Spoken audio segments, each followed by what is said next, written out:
Leurs lois sont des chaînes rouées, un bon coup et elles se brisent.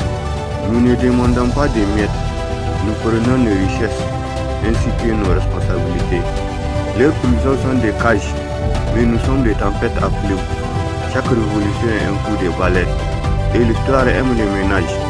Leur argent n'est que papier, nos vies sont encre et feu.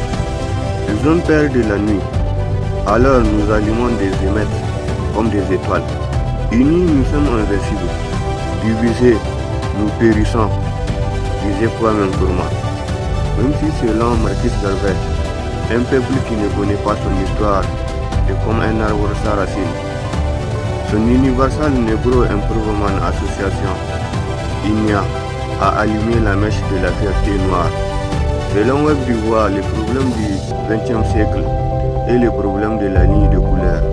Selon George Padmore, l'Afrique doit être libre ou le monde ne connaîtra jamais la paix.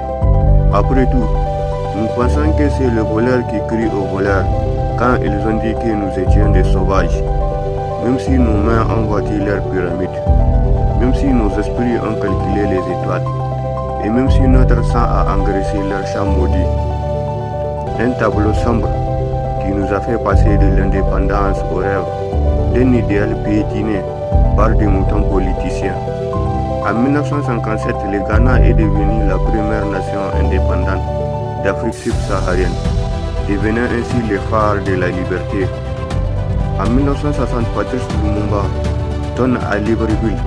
L'histoire dira un jour son mot, mais ce ne sera pas l'histoire qu'on enseignera à Bruxelles, car les drapeaux nouveaux flottaient comme des ailes d'aigle, brisant enfin la cage coloniale.